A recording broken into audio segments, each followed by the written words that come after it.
This video will guide you through 8 steps needed to write a purchase agreement for real estate.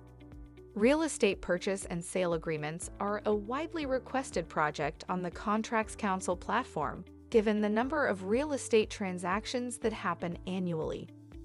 Both buyers and sellers want to make sure they are protected and need to have a solid contract in place to protect their rights. So if you need to write a real estate purchase agreement, this video is for you. We will cover 1. Who uses real estate purchase agreements? 2. Key terms to include in your agreement. 3. 8 steps to follow to write your purchase agreement. Now, let's get started. Who uses real estate purchase agreements? Real estate purchase agreements are used by a variety of parties during real estate transactions, given there are typically multiple parties involved. 1. Buyers. Individuals or businesses buying a property use these agreements to outline the terms and conditions of their purchase. 2. Sellers. Individuals or businesses selling a property also use these agreements to define the conditions under which they will sell a property. 3. Real estate agents and brokers. Agents often help with drafting, reviewing, or negotiating these agreements on behalf of their clients to ensure their interests are protected. 4. Lenders. If a buyer is obtaining financing for the purchase of real estate, a lender may require to see the real estate purchase agreement to make sure the financing terms match the contract. 5. Title companies. Title companies will often review the purchase agreement to understand the terms of the sale to make sure closing goes smoothly. 6. Real estate lawyers. Real estate lawyers often work with these documents on behalf of their clients to make sure their interests are protected. 7. Escrow agents. Escrow agents are neutral third parties that hold funds and will need to review the terms of the contract to make sure they satisfy their obligations. What to include in your purchase agreement. There are common terms used in real estate purchase agreements. Here are some you will find. 1. Names of the parties. Clearly identify the seller, who is the property owner, and the buyer, who will be acquiring the property. 2. Purchase price.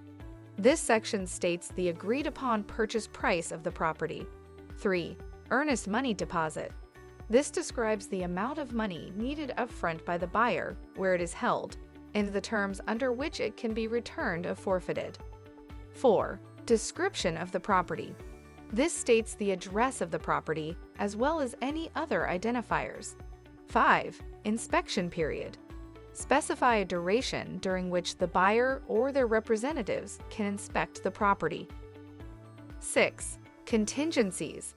These are specific conditions that must be met before the sale can be finalized. Common contingencies include property inspections, mortgage loan approval, and the sale of the buyer's current home. 7. Title. This section addresses the legal documents that prove ownership of the property. 8. Financing. Describes the terms under which the buyer will be financing the purchase. 9. Closing date and costs. This section specifies when the transaction will be finalized and who will pay for closing costs. 10. Default terms. Specify what happens if either party does not fulfill their obligations as stated in the contract. 11. Dispute resolution and governing laws.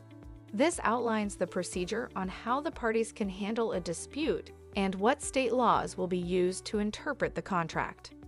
8 steps to writing a real estate purchase contract. Here is a list of 8 steps you can follow to draft your purchase contract. 1. Review commonly used clauses. Review the commonly used clauses discussed earlier in this video, or find a template online to use as a reference. This will allow you to know what to include. 2. Identify transaction information. Next, identify the key information you want to include in your agreement. This may include details about property, purchase price, inspection period, and contingencies. 3. Use clear language. It is critical to use clear and concise language that all parties understand. 4. Organize content. Once you've written your clauses, organize them so that they are logical. For example, you likely want to have the details about the property come before your closing date section. 5. Include local laws. Be sure to incorporate any local laws that may be specific to your state, since laws regarding real estate transactions may vary from state to state. Note, this may require research. 6. Consider seeking legal advice. If you are unsure about anything, consider using Contracts Counsel's platform to seek advice from an experienced real estate lawyer. 7. Review and revise. Review and revise the clauses to make the language clearer and confirm you have included everything needed. 8. Make accessible. Create a single document to serve as your contract and provide it to the other party. In conclusion, drafting a solid purchase contract is key to a successful real estate transaction. If you need help from an experienced lawyer, feel free to visit www.contractscounsel.com and post a job to get quotes from lawyers to help you. Thanks for watching.